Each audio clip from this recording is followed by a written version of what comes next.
Di bawah Panji JMSI, Jaringan Media Siber Indonesia, kami bersinergi menyatukan visi dan misi dalam mengabdi di sektor informasi.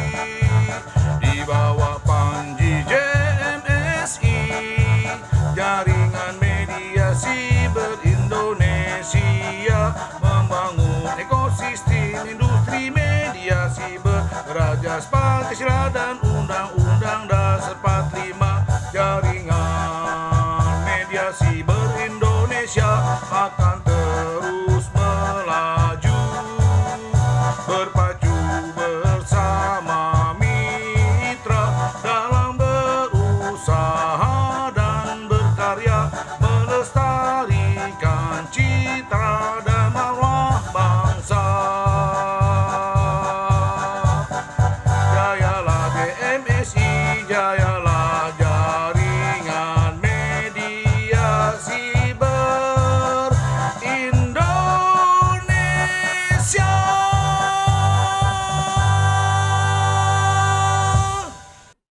Assalamualaikum warahmatullahi wabarakatuh.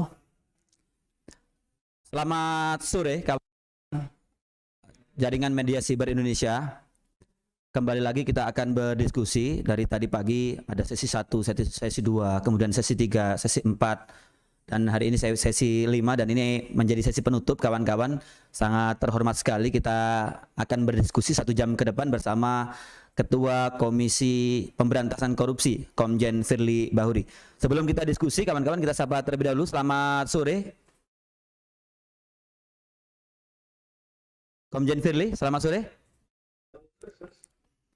Baik, kawan-kawan semuanya, di hari ulang tahun Jaringan Media Siber Indonesia yang pertama, Satu Barisan Melawan COVID-19 menjadi tema besar kita, dan tadi sudah membahas tentang ekonomi bersama Prof. Didi, kemudian bersama Rektor UKSW, kemudian dengan Gubernur DKI dan beberapa narasumber-narasumber yang lain. Nah, pertama kali Komjen Firly, saya ingin coba masuk ya, sebelum kita masuk ke tema, satu pertanyaan dasar tentang dalam 1 tahun terakhir.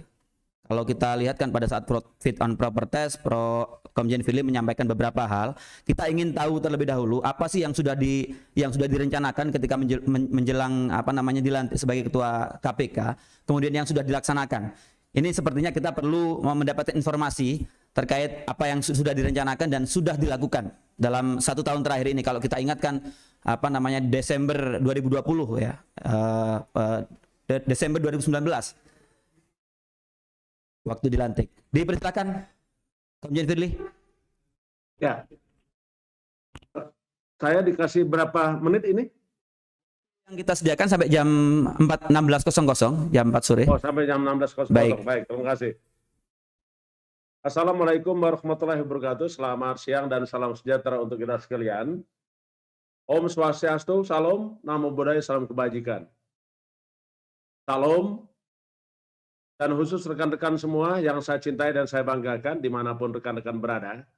Pada siang hari ini sungguh merupakan kebahagiaan bagi saya pribadi dan KPK khususnya, karena kita sama-sama memperingati 1 tahun ulang tahun dari Jaringan Media Cyber Indonesia, yang dalam hal ini saya betul-betul bergembira karena bisa ketemu dengan rekan-rekan semua. Selamat kepada Mas Teguh Santosa dan jajarannya yang telah melaksanakan kegiatan ini. Mudah-mudahan ini adalah andil besar rekan-rekan semua yang bekerja di media untuk mewujudkan tujuan negara. Salah satunya adalah mencerdaskan kehidupan bangsa. Pada siang hari ini, tentu saya ingin menyampaikan beberapa hal terkait bagaimana KPK 2019 sampai dengan 2023 nanti. Tetapi yang pasti adalah tidak ada sesuatu yang bisa kita capai hari ini tanpa peran masa lalu. Juga begitu juga dengan tidak ada hal yang bisa kita kerjakan di masa yang akan datang, menyongsong masa depan, tanpa kita kerjakan dan rencanakan hari ini. Baiklah, untuk itu saya ingin mengupas dulu terkait dengan pertama, kenapa kita berada sekarang. tentu keberadaan kita, siapapun dia, apapun profesi, dan apapun status sosialnya, tetap tidak bisa dibebaskan dari tuntutan negara, di mana tujuan nasional kita mengamanatkan di dalam alinea keempat Pembukaan Dasar 1945, yang diantara yang mengatakan melindungi segenap bangsa Indonesia dan seluruh tumpah dan Indonesia, memajukan kesejahteraan umum, mencerdaskan kehidupan bangsa, dan ikut serta memelihara perdamaian abadi, ketertiban dunia berdasarkan perdamaian abadi, kemerdekaan, dan keadilan sosial. Itu saya kira yang penting kita garis bawahi dulu, bahwa kenapa kita berada sekarang. Di musim pandemik 2020 tentu sejak tanggal 31 Maret 2020, kita semua merasakan bagaimana dampak daripada pandemi COVID-19. Dan itulah juga KPK bekerja keras untuk ikut serta di dalam mengemban amanat Undang-Undang Dasar 1945, sebagaimana yang saya sampaikan tadi adalah tujuan negara, melindungi segenap bangsa Indonesia. Kenapa ini menjadi penting? Karena sesungguhnya kita ada karena untuk kepentingan rakyat, kita ada untuk keselamatan masyarakat. Bukankah keselamatan masyarakat merupakan hukum tertinggi yang kita kenal dengan salus populi suprema lex esto? Saya kira itu adalah garisan dasar kita, fondasi kita untuk bekerja. Kenapa kita berada sekarang? Yang kedua adalah KPK di sejak awal berdirinya diamanatkan untuk mewujudkan tujuan negara tersebut. Dan pada aksinya adalah melakukan pemberantasan korupsi. Undang-Undang 3199 dan Undang-Undang nomor 21 tahun 2010 mengamanatkan bahwa KPK harus ada. Dan lahirlah Undang nomor 30 tahun 2022 yang mengamanatkan bahwa pemberantasan korupsi adalah serangkaian tindakan yang dilakukan berupa pencegahan dan pemberantasan melalui koordinasi, supervisi, monitoring, penyelidikan, penyidikan, dan penuntutan, serta pelaksanaan putusan hukum berdasarkan kekuatan hukum yang tetap, pelaksanaan putusan pengadilan, pelaksanaan putusan hakim, dengan melibatkan masyarakat berdasarkan undang-undang. Itulah sesungguhnya pemberantasan korupsi yang dijalankan oleh KPK. KPK ada dalam rangka supaya pemberantasan korupsi berhasil guna dan berdaya guna. Untuk itu, KPK hadir di dalam mengemban tugas pokok KPK. Saya ingin tentu menyampaikan apa saja tugas pokok KPK. Dan apakah tugas tersebut sudah kita laksanakan atau belum. Sebagaimana amanat Undang-Undang nomor 19 tahun 2019 atas perubahan Undang-Undang nomor 30 tahun 2002. Pasal 6 sesungguhnya tidak ada perubahan. Tugas pokok KPK dalam Undang-Undang 30 tahun 2002. Pasal 6 itu adalah tidak ada yang berbeda dengan Undang-Undang nomor 19 tahun 2019. Bahkan bertambah tugas pokoknya. Yang berubah adalah susunan huruf dengan huruf. Pasal 6 huruf A sampai F itu berubah. Pasal 6 huruf A sama persis dengan pasal 6D yang dikerjakan Undang-Undang 30 tahun 2002. Apa itu? Melakukan pencegahan supaya tidak terjadi korupsi. Ini tugas pokok KPK. Jadi KPK melakukan aktivitas kegiatan apapun supaya tidak terjadi korupsi. Yang kedua, KPK melakukan koordinasi dengan instansi yang terkait yang melaksanakan pemberantasan korupsi. Siapa? Kita melaksanakan kegiatan organisasi dengan kementerian lembaga, pemerintah provinsi, aparat penegak hukum, aparat pengawas internal pemerintah, supaya tidak terjadi korupsi. Juga kita melakukan koordinasi dengan instansi yang melaksanakan tugas pelayanan publik. Itu pasal 6 huruf B. Selanjutnya, di dalam pasal 6 huruf C disebutkan, KPK memiliki tugas melakukan monitoring atas penyelenggaraan program pemerintahan. 6E, yaitu KPK melakukan supervisi terhadap instansi yang berwenang. Saya ulangi kalimatnya, KPK melaksanakan monitoring, ulangi supervisi terhadap instansi yang berwenang melakukan pemberantasan korupsi. Sesuai dengan Perpres nomor 102 tahun 2020, KPK melaksanakan supervisi kepada Kejaksaan dan Kepolisian Negara Republik Indonesia. Pasal 6E barulah yang kita kenal dengan tindakan-tindakan KPK, yaitu operasi, ada yang disebut dengan tertangkap tangan, melakukan penyelidikan. Pendek kata, tugas pokok pasal 6 huruf E, KPK melakukan penyelidikan, penyidikan, penuntutan. Dan pasal 6F adalah melaksanakan putusan hakim atau pengadilan yang telah memperoleh putusan hukum tetap. Jadi ada 6 tugas pokok KPK, huruf 6A sampai dengan huruf E itu sama persis dengan Undang-Undang Nomor 19 tahun Undang-Undang 30 tahun 2002. Tambahannya adalah pasal 6F, yaitu melaksanakan putusan hakim atau pengadilan yang telah memperoleh putusan hukum tetap. Dalam melaksanakan tugas pokok, sebagaimana pasal 6 Undang-Undang Nomor 19 tahun 2019 tadi, maka KPK membuat yang kita kenal dengan rencana strategi KPK. Di dalam rencana strategi KPK 2019-2024, kita membuat visi. Visinya adalah karena KPK sadar dalam pemberantasan korupsi tidak mungkin dilakukan oleh KPK sendiri. Maka KPK merumuskan visinya adalah bersama masyarakat menurunkan tingkat korupsi untuk mewujudkan Indonesia maju.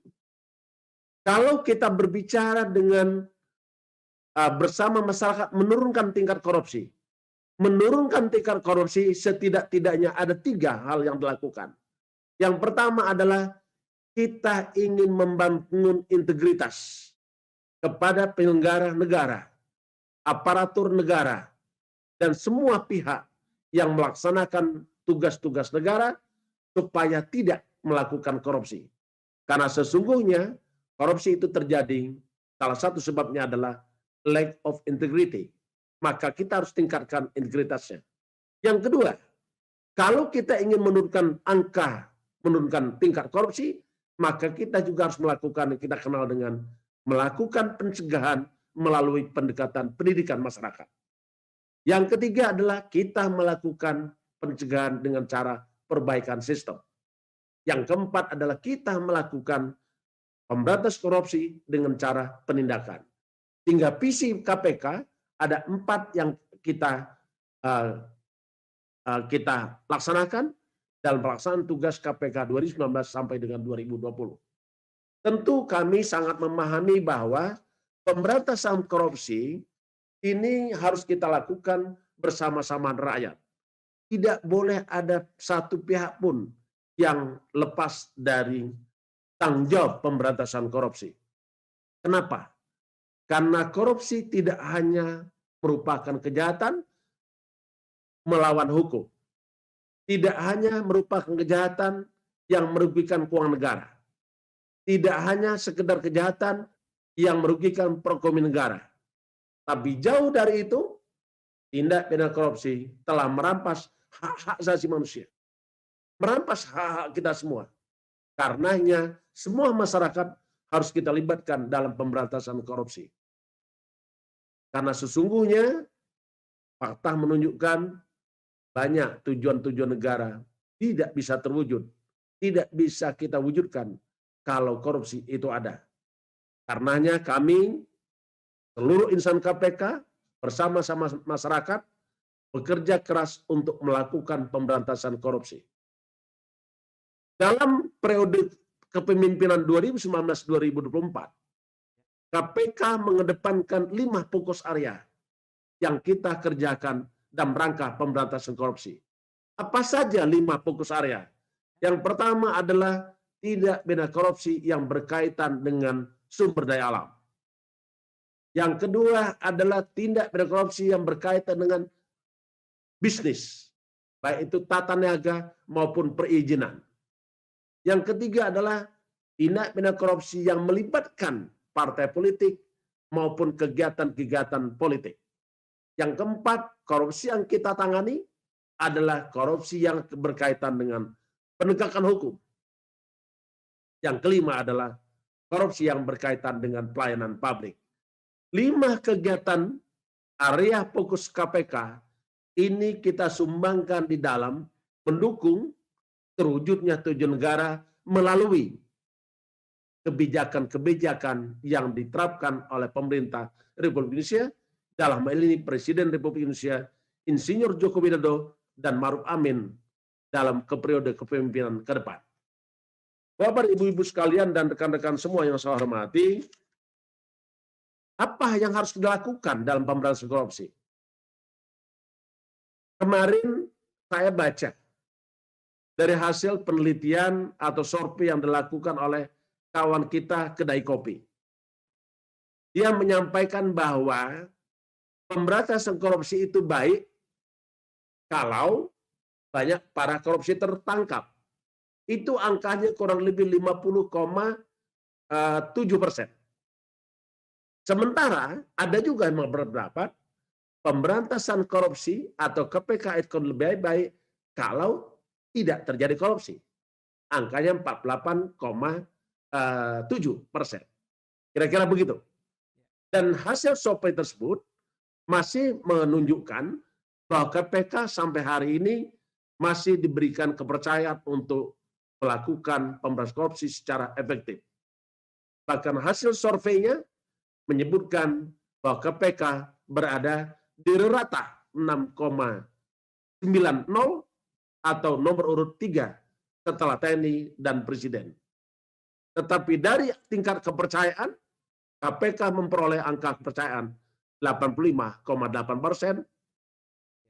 Itu ada TNI, ada Presiden TNI 88,3, Presiden 83,2, dan KPK 85,8. Bapak dan Ibu-ibu sekalian yang saya hormati, pemberantasan korupsi sebagaimana yang tadi kami sebutkan tidak bisa hanya mengandalkan KPK. Dan karenanya KPK bekerja keras untuk mengajak seluruh lapisan masyarakat. Caranya bagaimana? Bagaimana juga KPK melakukan pemberantasan korupsi? Di dalam renstrah yang kita bangun, pemberantasan korupsi menggunakan 3 strategi pemberantasan. Yang pertama adalah strategi pemberantasan korupsi dengan cara pendidikan masyarakat. Kenapa ini kita kedepankan? Karena kita sadar bahwa ada kalimat yang mengatakan begitu pentingnya pendidikan masyarakat. Nelson Mandela pernah mengatakan bahwa pendidikan adalah senjata yang paling ampuh yang bisa engkau gunakan untuk merubah dunia.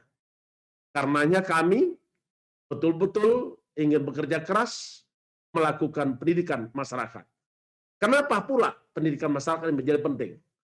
Pendidikan masyarakat ini kita lakukan supaya tidak ingin melakukan korupsi. Kenapa tidak ingin? Karena kita masuk di dalam perubahan sikap, masuk dalam alam pikiran, masuk dalam perubahan budaya, sehingga masyarakat paham apa itu korupsi, apa penyebab korupsi, dan bahayanya korupsi. Sehingga dengan demikian, maka kita sungguh berharap seluruh masyarakat timbul imunitas dan tidak ingin melakukan korupsi. Siapa saja yang kita sasar dalam rangka pendidikan masyarakat, setidaknya ada 3 klaster yang kita menjadi sasaran utama kita. Pertama adalah jejaring pendidikan. Tentu kami harus bekerja sama dengan para pihak, kementerian, lembaga, maupun para pengampu pendidikan. Baik mulai dari taman kanak-kanak sampai dengan perguruan tinggi. Bahkan kita juga di dalam pendidikan masyarakat, kita membangun yang disebut dengan agen pembangun integritas, dan kita juga membangun penyuluh anti korupsi. Yang kedua adalah kita sasar kepada penyelenggara negara, partai politik, para politisi, termasuk juga calon aparatur penyelenggara negara.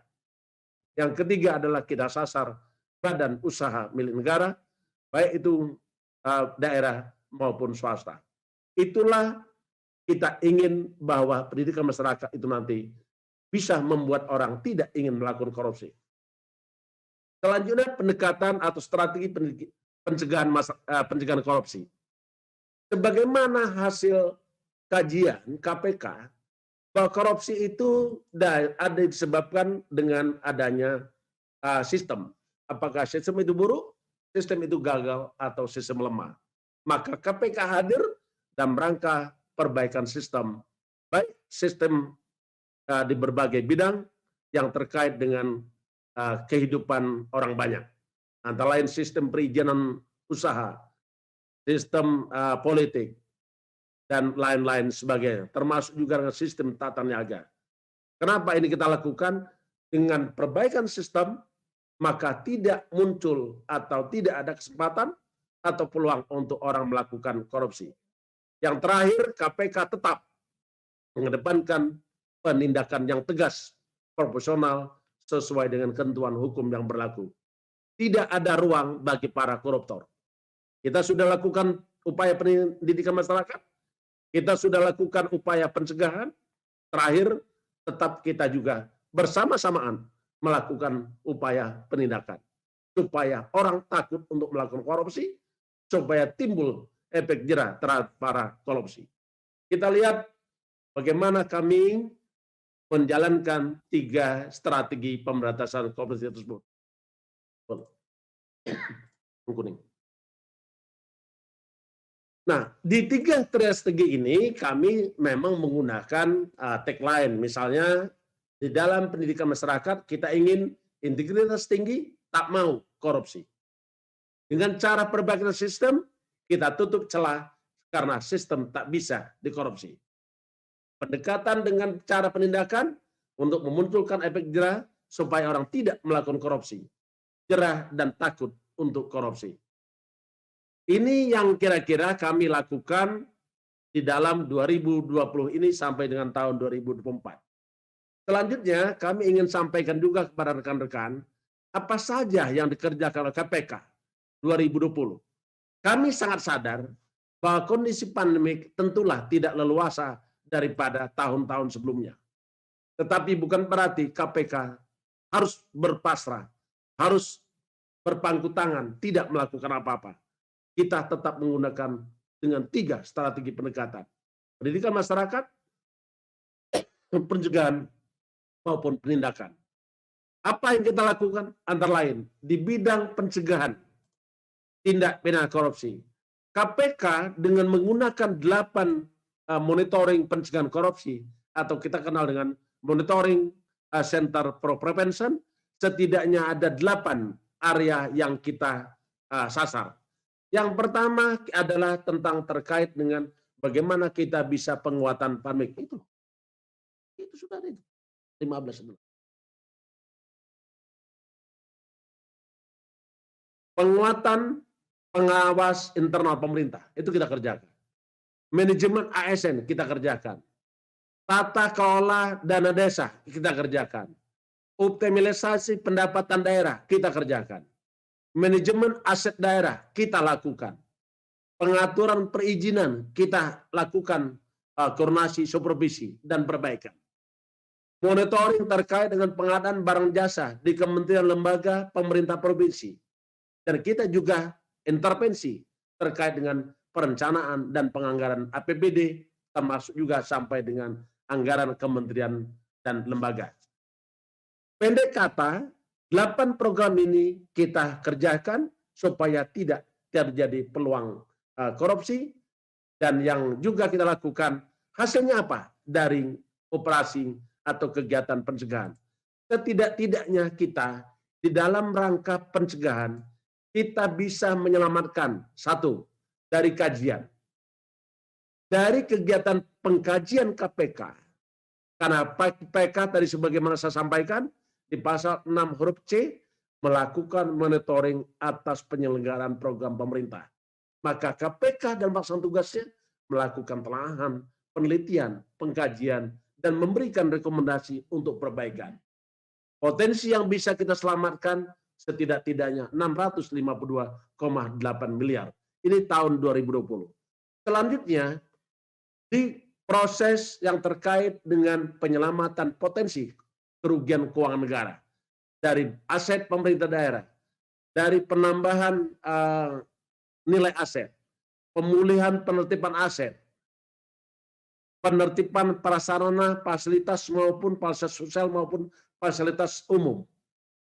Kita juga melakukan penertiban terhadap barang milik negara. Kurang lebih nilai yang dicapai tahun 2020 592,4 triliun. Inilah pekerjaan KPK di bidang pencegahan. Selanjutnya bagaimana di bidang penindakan? Kami ingin sampaikan kepada rekan-rekan sekalian yang kami hormati, karena sesungguhnya sampai hari ini, Pak, kinerja penindakan tetap saja menjadi perhatian kami dan juga menjadi hal yang ditunggu-tunggu oleh rekan-rekan media. Kalau terjadi tertantangan, kami mengikuti bahwa rekan-rekan jurnalistik tidak perlu kami undang. Datang sendiri sampai menunggu. Bahkan sampai subuh pun setia menunggu. Untuk itu kami ucapkan terima kasih. Tahun 2020 setidaknya ada 109 tersangka korupsi yang kami lakukan penahanan. Dan kinerja kita tahun 2020 di masa pandemi tentulah ini bukan kinerja yang buruk. Karena sesungguhnya berdasarkan surat edaran Menteri Pan-RB perlu ada pengaturan mekanisme kerja. Di awal pandemi kita mengatur pekerjaan 50 bekerja di kantor dan 50% kerja di rumah. Di pertengahan tahun 2020 terjadi perubahan. 25% karyawan bekerja di kantor dan 75% dari rumah. Tentu inilah berpengaruh, tetapi tidak menyurutkan semangat pegawai KPK untuk melakukan pemberantasan korupsi sampai ada yang menjadi korban meninggal dunia. Mungkin tidak banyak yang ingin monitor. Apakah ada yang meninggal dunia karena COVID? Ada di KPK. Berapa banyak yang terkena COVID di KPK? Terkonfirmasi positif COVID tahun 2020 cukup banyak. Tetapi alhamdulillah bisa kita tangani dan pegawai kita kembali dalam keadaan sehat walafiat. Dan tahun 2021 ada juga yang kena terpapar COVID. Termasuk Deputi Penindakan KPK juga kena terpapar COVID. Tapi alhamdulillah 3 minggu dilakukan perawatan dan sekarang sudah sehat, tetap kembali bekerja, dan sistem KPK tetap bekerja. Sehingga walaupun kondisi pandemi COVID, kita tidak menurunkan untuk bersemangat, untuk mengabdikan diri kepada bangsa dan negara. Kinerja-kinerja yang tadi, tentu kami ingin sampaikan bahwa ini adalah kinerja anak bangsa. Bukan kinerja orang per orang. Apa yang kita capai hari ini, tentulah kan andil besar semua pegawai KPK, andil besar juga bantuan dukungan dari para rekan-rekan jurnalistik, karena sesungguhnya apa yang dilakukan oleh KPK tidak akan pernah ada berita tanpa bantuan rekan-rekan wartawan, rekan-rekan jurnalistik, terutamanya yang tergabung di dalam jaringan media cyber Indonesia di bawah kepemimpinan Pak Teguh Santosa. Dan saya hari ini mengikuti dapat informasi bahwa JMSI sudah terbentuk di 29 provinsi di Indonesia. Dan tentu ini akan sangat membantu KPK di dalam melaksanakan program-programnya. Tidak hanya program penindakan, tetapi juga program pencegahan, tetapi juga program pendidikan masyarakat. Saya ingin katakan, program pendidikan masyarakat memang hasilnya tidak bisa seperti membalikkan tangan. Memang tidak bisa dilihat seperti melakukan penangkapan, OTT. Tetap yakinlah bahwa kinerja program pendidikan masyarakat merupakan aset KPK, aset kita bersama di dalam menyiapkan generasi kita untuk tidak ingin melakukan korupsi. Karena dia paham apa itu korupsi, apa sebab korupsi, dan bahayanya korupsi. Negara banyak yang gagal karena terjadi korupsi. Untuk itu, dalam kesempatan ini, kami sungguh-sungguh berharap bantuan rekan-rekan dari jaringan media cyber Indonesia supaya bisa membantu untuk menurunkan angka-angka korupsi, menurunkan tindak pidana korupsi untuk mewujudkan Indonesia yang sejahtera, yang adil, dan yang makmur sesuai dengan cita-cita para pendiri bangsa sebagaimana tadi yang saya sampaikan di dalam alinea keempat pembukaan Undang Dasar Negara Indonesia tahun 1945. Sekian, terima kasih dari saya. Mohon maaf, waktunya sudah 31 menit. Saya sampaikan materi, kurang lebihnya saya mohon maaf. Apabila ada hal yang kurang berkenan, saya mohon dimaafkan. Dan saya kira kesempatan ini bukanlah kesempatan terakhir bagi kita untuk berkomunikasi, untuk saling berbagi, karena sesungguhnya ini kita lakukan karena 3 modal. 1 modal karena kecintaan, 2 modal kepedulian, yang ketiga adalah kesetiaan dan kesediaan untuk kita berbagi. Terima kasih. Saya akhiri. Wassalamualaikum warahmatullahi wabarakatuh. Waalaikumsalam warahmatullahi wabarakatuh. Paparan pengantar ya dari diskusi yang menarik dari Pak Firly Bahuris, Ketua KPK. Dan perlu diketahui Pak Firly, di dalam ruang Zoom kita ini disiarkan secara online di YouTube, kemudian Facebook dan lini masa yang lain, juga tergabung pengurus JMSI dari berbagai pengurus daerah. Bersama kita juga ada Ketua JMSI Pak Teguh Santosa. Nah, ada beberapa pertanyaan-pertanyaan dari kemudian peserta diskusi kita, saya bacakan sebelum saya nanti melontarkan beberapa pertanyaan. Dari Rudi Hidayat, edukasi pemberantasan korupsi di masa pandemi nyaris tidak terdengar. Mohon penjelasan Pak Ketua KPK. Kemudian saya sampaikan juga yang kedua dari Amru Lubis ya, ada 2 pertanyaan. Sumut 24 kemarin memberitakan soal bantuan penanganan COVID di Sumatera Utara yang disinyalir dikuasai oleh seseorang yang dekat dengan oknum pejabat Pemprov Sumatera Utara. Dampak pemberitaan tersebut, oknum A yang menangani anggota gugus tugas COVID tidak senang atas pemberitaan dan menggugat Sumut 24. Hingga saat ini kasusnya bergulir, Pemret dan penanggung jawab masih dilidik atau dipanggil Polda Sumatera Utara. Gugatan masih berlangsung hingga menuju pengadilan. Bang Amru menanyakan Pak Firly bagaimana sebenarnya media dalam pemberitaan dugaan korupsi COVID-19. Ini sebenarnya juga menyambung dari pertanyaan yang juga saya siapkan, karena ketika kita satu barisan melawan COVID-19, ini tentunya ada peran dari kemudian media begitu ya. Ketika kita kaitkan dengan strategi KPK sendiri dalam konteks penegakan hukum yang berkaitan dengan COVID. Pak Firly, dipersilakan jawabannya Pak Firly. Saya kira hari ini kita bukan ujian untuk doktoral ya. Jadi saya kira kalau seandainya ada pertanyaan terus kita jawab, itu kayak ujian.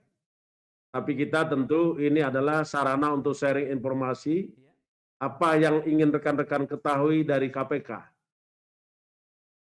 Yang pertama, sejak ada pandemi COVID-19, KPK telah hadir dan tampil bagaimana menyelamatkan jiwa manusia.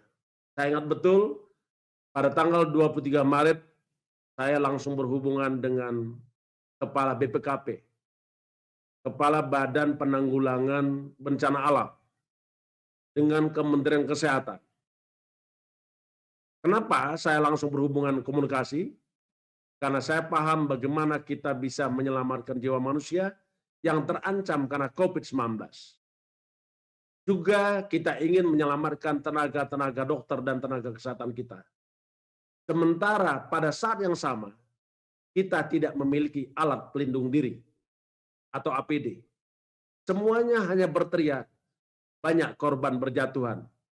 Tetapi pada saat yang sama, saya langsung berkomunikasi dengan Bapak Doni Monardo, Bapak Muhammad Yusuf Ate, Bapak Roni, terkait dengan Lembaga Kebijakan Pengadaan Pemerintah, dan juga dengan Kementerian Kesehatan waktu itu Pak Terawan.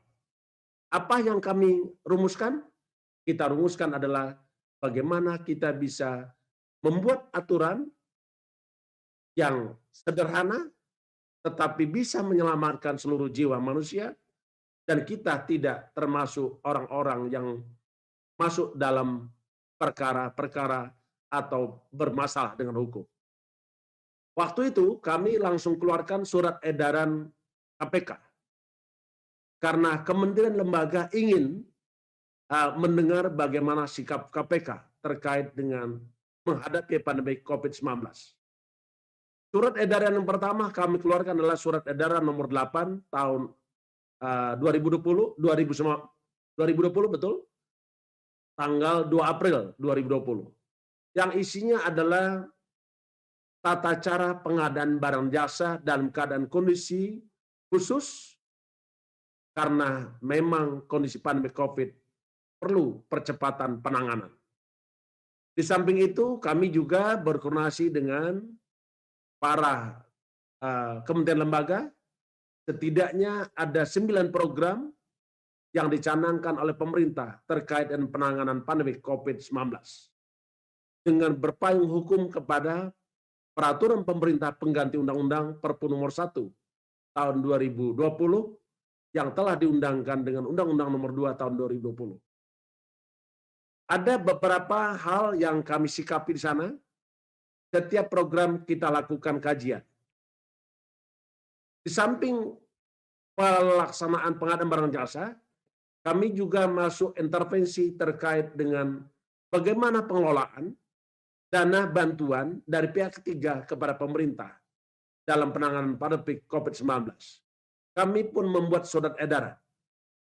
Yang ketiga, kami pun membuat surat edaran terkait dengan mekanisme pemberian bantuan sosial.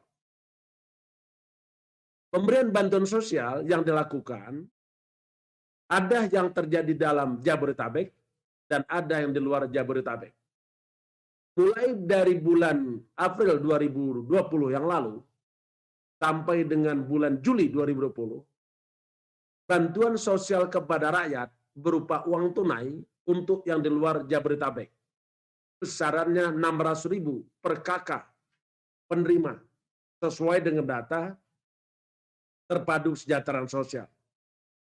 Sejak tahun 2020, bulan Agustus sampai dengan bulan Desember, bantuan diperpanjang sampai 6 bulan kemudian dengan angka Rp300.000 per kakak per penerima sesuai dengan DTKS, Data Terpadu Kesejahteraan Sosial. Itu yang dilakukan oleh KPK terkait dengan awal-awal pandemi. Di samping itu, KPK berdasarkan tugas pokoknya melakukan koordinasi dengan instansi pemerintah, baik itu kepada aparatur pengawas internal pemerintah, kepada kementerian lembaga yang melaksanakan program-program pembangunan nasional dan program-program penanganan pandemi COVID-19, dan juga program pemulihan ekonomi nasional. Hingga KPK sesungguhnya hadir di setiap program yang dilaksanakan dan dicanangkan oleh pemerintah. Kalaupun tadi ada yang bertanya, nyaris tidak terdengar. Saya tidak ingin memberikan komentar kenapa itu yang muncul. Tetapi yang pasti kita bekerja. Yang berikutnya, tadi terkait dengan program-program penanganan COVID-19. Antara lain ada yang disebut dengan program Kartu Prakerja, di mana leading sector-nya adalah Kementerian Koordinator Bidang Ekonomi. Dalam hal ini adalah Bapak Erlangga Hartarto. PP 36 2020 itu kami minta dipaparkan di KPK, hadir Bapak Menko, Pak Erlangga, beserta tim kerja dan deputi, termasuk dengan kementerian terkait, kita kaji satu persatu. Sehingga kita mampu melakukan perbaikan, kami sampaikan. Lakukan perbaikan sistem terkait dengan pemberian kepada para peserta program Kartu Prakerja. Dan sempat diberhentikan sementara waktu itu sebelum diperbaiki tata caranya. Yang berikutnya adalah kita juga ikut di dalam memastikan program-program pemerintah lain. Antara lain adalah bantuan subsidi upah kepada para pekerja kita yang mengalami pemutusan hubungan kerja karena memang pandemi COVID semuanya bisa menghentikan aktivitas ekonomi, sosial, budaya, maupun industri. Kami juga ikut melakukan kegiatan bersama-sama dengan Bapak Menteri Koperasi UMKM, Bapak Teten Mas Duki, kita melakukan kajian juga terkait dengan bantuan Presiden pemberian subsidi kepada UMKM produktif. Setidaknya ada 9, termasuk bansos dan juga pengadaan vaksin, pemulihan ekonomi nasional. Kita lakukan kajian dan alhamdulillah pemerintah mendengar suara KPK, saran dan rekomendasi KPK. Bahkan di setiap kesempatan KPK hadir dalam rangka memberikan rambu-rambu supaya tidak terjadi korupsi. Setidaknya ada 8 rambu-rambu yang kami sampaikan kepada kementerian lembaga.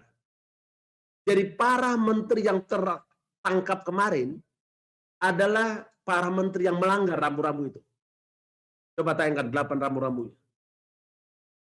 Kami sampaikan bahwa 8 rambu-rambunya antara lain pertama saya sampaikan.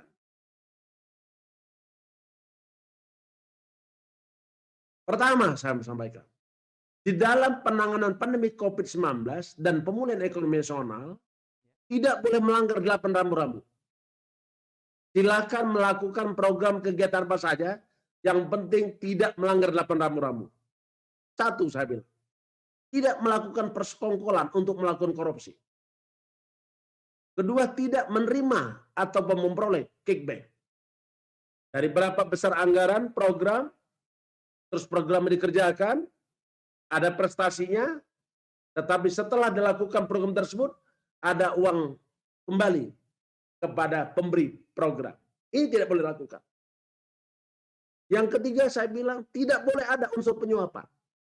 Supaya dapat pekerjaan dengan cara menyuap.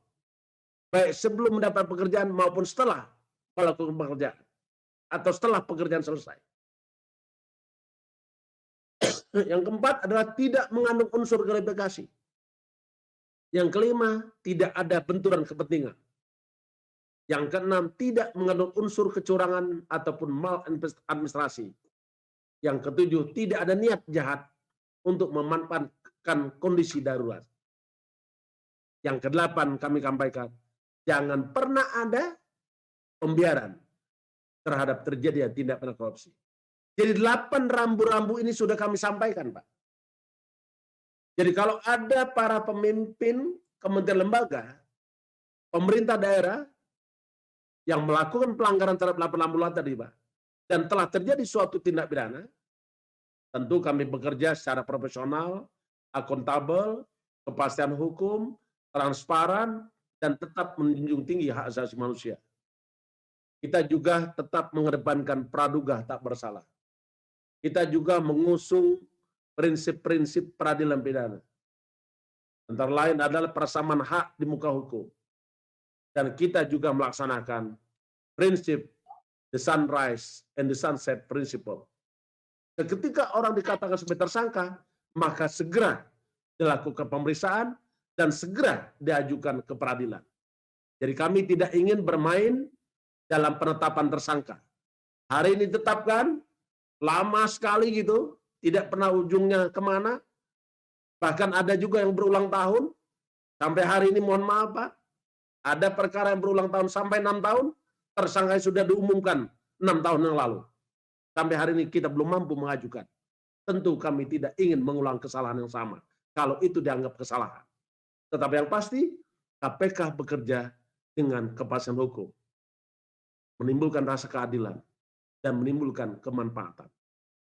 Saya kira saya tidak mampu untuk menjawab satu-satu karena tadi moderator langsung membacakan semua pertanyaan, sehingga saya pun tidak sempat untuk mencatat satu-satu. Yang saya tercatat satu adalah satu dari Pak Rudi Hidayat.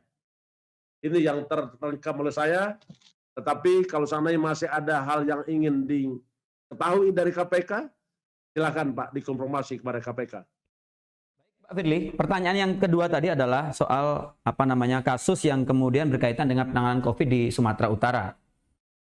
Kemudian ada pemberitaan dari Sumur 24 dan yang memberitakan ini kemudian menghadapi persoalan hukum di Polda Sumatera Utara sampai hari ini. Nah, dari Bang Amrul Lubis ini menanyakan dari pihak KPK bagaimana melihat apa namanya, ini kan irisannya kemudian dengan tindak pidana korupsi dan kemudian irisan media sebagai corong rakyat begitu ya, yang kemudian memberikan informasi publik berkaitan dengan sebut saja dugaan penyelewengan begitu. Seperti yang tadi disampaikan oleh Pak Firly, ada 8 fokus ya, rambu-rambu yang kemudian menjadi acuan bagi para penyelenggara negara.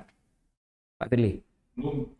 Tentu saya tidak bisa langsung merespon kasusnya apa, karena saya tidak tahu kasusnya. Tetapi yang pasti adalah setiap informasi dari masyarakat pasti tidak ditindaklanjuti oleh KPK. Pertama adalah jaringannya adalah KPK melalui Pusat Pelayanan Pelaporan dan Pengaduan Tindak Pidana Korupsi itu menerima laporan dari pelapor. Yang berikutnya adalah dilakukan penelitian oleh Pusat Pelaporan dan Pengaduan Tindak Pidana Korupsi, apakah betul ada dugaan tindak pidana korupsi. Kalau betul, maka akan diperkaya oleh Direktorat Deteksi Korupsi. Masih dalam satu kedeputian, di bawah kedeputian Informasi dan Data. Kalau betul ada tindak pidana korupsi, maka tentu dilimpahkan kepada Kedeputian Penindakan. Dalam hal ini adalah ditindaklanjuti oleh Direktur Penyelidikan. Kalau laporan masyarakat tidak cukup dugaan bahwa telah terjadi tindak pidana korupsi, apakah ini bukan tindak pidana korupsi, maka tentu perlu pendalaman dengan keputusan apakah ini perlu penambahan keterangan lain atau bukti lain, atau ini memang masih dalam tahap pencegahan. Maka kalau itu masih dalam tahap pencegahan, maka diserahkan kepada Deputi Pencegahan dan Monitoring. Kalau laporan ini berkaitan dengan penanganan perkara di daerah, apakah itu di pemerintah provinsi, kabupaten kota, kejaksaan tinggi, kepolisian daerah, maka laporan tersebut diserahkan kepada Kedeputian Koordinasi dan Supervisi. Itu. Baik. Kalau perkara ini ada dugaan tindak korupsi, maka dilakukan penyelidikan oleh Direktur Penyelidikan. Dalam proses penyelidikan, tentu KPK mencari apakah betul telah terjadi suatu peristiwa. Dan peristiwa itu adalah peristiwa pidana. Dan peristiwa pidana tersebut adalah peristiwa tindak pidana korupsi. Kalau itu yang terjadi, maka tentu cari keterangan, dikumpulkan alat buktinya. Bila mana sudah memiliki alat bukti yang cukup, barulah kita katakan terang suatu peristiwa pidana. Dan kita temukan tersangkanya. Jadi tersangka itu adalah hasil dari proses penyelidikan dan proses penyidikan. Karena sesungguhnya penyelidikan adalah serangkaian tindakan penyelidik dalam rangka menemukan suatu peristiwa dan menentukan apakah peristiwa tersebut pidana atau bukan pidana untuk dinaikkan kepada penyidikan.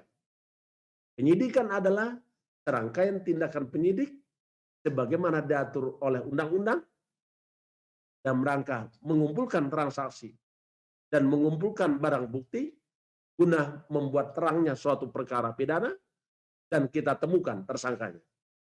Itulah sejatinya pekerjaannya KPK. Jadi mohon maaf saya tidak ingin masuk kasus apa tadi yang ada di Medan, tetapi yang pasti itu proses-proses yang kita lakukan di KPK. Kalau kasus tersebut ditangani oleh Polda, maka Deputi Koordinasi dan Supervisi yang akan bekerja. Caranya melakukan supervisi ke daerah Sumatera Utara. Kita ekspos perkaranya. Apakah bisa dilanjutkan oleh aparat penegak hukum di daerah? Ataukah ada hal-hal yang mengakibatkan harus diambil alih oleh KPK? Saya kira itu. Baik. Pak Firly, ada beberapa pertanyaan yang ingin saya sampaikan. Cuman ada yang chat ini dari Sulut. Silakan dari Sulut yang ingin menyampaikan pertanyaan. Aceh dulu. Aceh, dari Aceh, silakan. Terima kasih Mas Ulung. Bang Ahirudin. Assalamualaikum warahmatullahi wabarakatuh, Pak Firly. Menarik mencermati terkait dengan upaya pencegahan dan pendidikan yang dilakukan oleh Komisi Pemberantasan Korupsi. Tentu pencegahan dan pendidikan ini berkaitan dengan upaya mendorong partisipasi publik untuk melakukan upaya-upaya pencegahan dan juga membantu kerja-kerja aparat penegak hukum. Nah, terkait dengan hal ini tentu media menjadi mitra strategis, tidak hanya masyarakat sipil dalam hal ini LSM maupun NGO, tetapi media adalah mitra strategis yang penting menjadi prioritas kerjasama yang dilakukan oleh KPK ke depan. Termasuk bagaimana KPK melakukan proses pendidikan kepada media-media untuk melakukan kerja-kerja jurnalistik yang profesional dalam melakukan investigasi korupsi. Itu satu. Yang kedua, penting juga bagaimana media dilibatkan dalam rangka memberikan informasi yang cukup bagi pemerintah daerah guna mendesain sistem pencegahan anti korupsi yang memang selama ini dilakukan KPK untuk membantu pemerintah daerah. Nah, khususnya misalnya bagaimana pemerintah daerah mendesain rencana kerja pemberantasan korupsi pemerintah daerah. Tentu pelibatan media menjadi penting sehingga media menjadi corong bagi publik untuk mendapatkan informasi terkait apa yang sudah dan sedang dikerjakan oleh pemerintah daerah. Terkait dengan kerja-kerja KPK selama ini, sejak Pak Firly agak maju dibandingkan dengan kepemimpinan yang lain terkait upaya untuk pencegahan dan juga mendorong, misalnya fitur jaga, itu kan sudah didorong. Lalu kemudian bagaimana kita bisa melaporkan secara langsung, juga direspon secara langsung oleh Deputi Pencegahan. Jadi saya pikir hal-hal itu menjadi penting untuk meningkatkan partisipasi. Tetapi lebih penting lagi, bagaimana ke depan kerja-kerja mendorong media melakukan kerja-kerja pencegahan dan pendidikan juga dibantu oleh KPK dalam rangka meningkatkan profesionalisme media dalam rangka melakukan kerja-kerja investigasi untuk membantu aparat penegak hukum. Saya pikir demikian, Pak. Baik, Bang Ahirudin, lebih kepada usulan ya, beberapa hal prinsip soal kemudian sinergi antara media dan kemudian KPK. Dari Sulawesi Utara, dipersilahkan. YMSI Sulawesi Utara.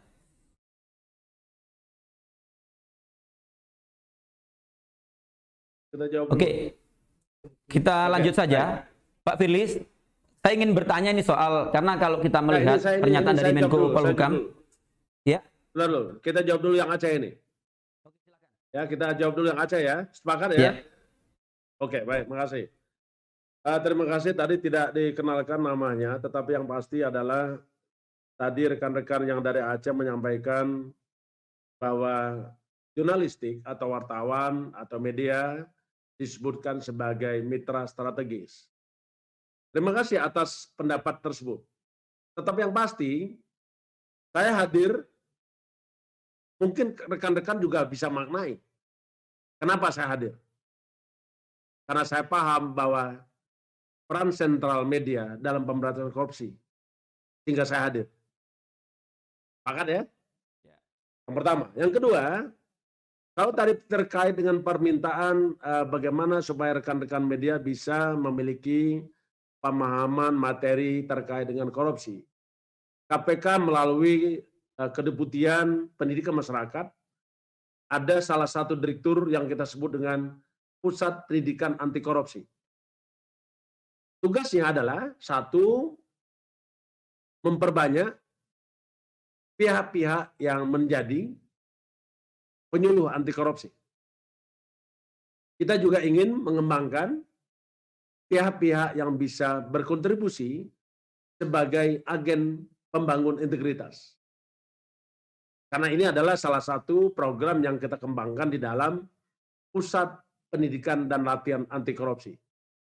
Kita ingin bahwa korupsi bukan budaya, tetapi anti korupsi adalah budaya bangsa. Maka kita bekerja keras untuk membangun budaya anti korupsi.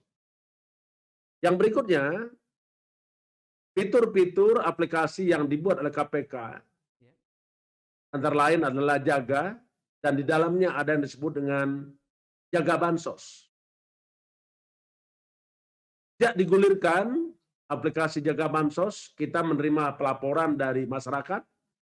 Karenanya kita melakukan perbaikan dengan Kementerian Sosial, berapa banyak yang harus dikeluarkan dari data terpadu kesehatan sosial, terutama yang menerima bantuan tanpa identitas nomor induk kependudukan. Yang berikutnya, kita juga membangun yang kita kenal dengan whistleblowing system. Beberapa daerah, provinsi kita siapkan untuk dibangun aplikasi sehingga warga bisa masuk kepada pelaporan atas dugaan terjadinya tindak pidana korupsi. Dengan demikian, tidak hanya pemberantasan korupsi dengan cara tata tangan yang bisa kita kembangkan, tetapi jauh itu nilai yang ingin kita capai adalah pemberantasan korupsi dengan cara orang tidak ingin melakukan korupsi karena ada yang akan lapor melalui whistleblowing system. Yang terakhir, tentu kalau tadi ada menyampaikan KPK sekarang lebih baik, lebih maju daripada masa yang lalu, sesungguhnya kami setiap kesempatan selalu saja mengatakan kami sesungguhnya tidak ingin dibandingkan. Tetapi yang pasti, apa yang kita capai hari ini, tentulah kerja keras kita semua. Kerja keras anak bangsa. Masa depan bangsa Indonesia, masa depan kita semua, karena kerja kita hari ini. Mahatma Gandhi mengatakan, masa depan Anda ditentukan oleh apa yang kita lakukan hari ini. The futures depend on what we do at present. Itu kata Mahatma Gandhi. Jadi saya kira kita akan tetap bekerja, berkomitmen untuk melakukan pemberantasan korupsi. Terima kasih. Pak Firly, sungguh luar biasa apa yang disampaikan, dan waktu saya yang sudah mendekati akhir ya, kita minta closing statement dari Pak Ketua KPK, kemudian juga mungkin bisa diinformasikan tentang update dari kajian hukuman mati bagi koruptor yang kalau kita terima informasi bulan Desember kemarin melakukan kajian. Sekaligus closing statement Pak Firly. Sebenarnya ada banyak hal yang perlu kita pertanyakan ya kepada Pak Firly, tetapi sayang sekali waktu sudah mendekati akhir. Dipersilakan Pak Firly sebelum kita akhiri. Ya, waktu 1 menit, saya tidak ingin memperpanjangnya, tapi yang pasti adalah bangsa maju adalah bangsa yang bebas dari korupsi. Pemberantasan korupsi ada di tangan semua kita. Mari kita bergerak, merapatkan barisan, mewujudkan mimpi kita, mewujudkan mimpi generasi muda kita, anak cucu kita, negara kita bebas dari korupsi. Ayo katakan tidak untuk korupsi. Saya kira itu. Terima kasih. Baik, Pak Firly, terima kasih waktunya. Dan kawan-kawan semua, dalam rangka ulang tahun Jaringan Media Siber Indonesia ini luar biasa sekali. Terima kasih waktunya untuk berdiskusi, dan saya harus akhiri dan kita serahkan kepada pembawa acara. Wallahul muwaffiq ila aqwamit thoriq. Assalamualaikum warahmatullahi wabarakatuh. Terima kasih Pak Firly dan kawan-kawan yang sudah bergabung.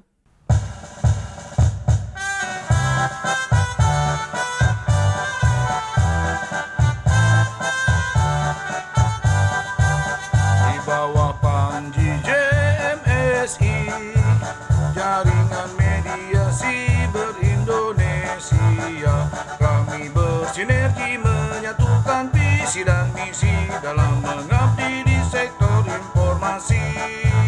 Di bawah panji JMSI, Jaringan Media Siber Indonesia, membangun ekosistem industri media siber berajas Pancasila dan Undang-Undang Dasar 45. Jaringan Media Siber Indonesia akan terus melaju, berpacu bersama mitra dalam berusaha dan berkarya, melestarikan citra dan marwah bangsa.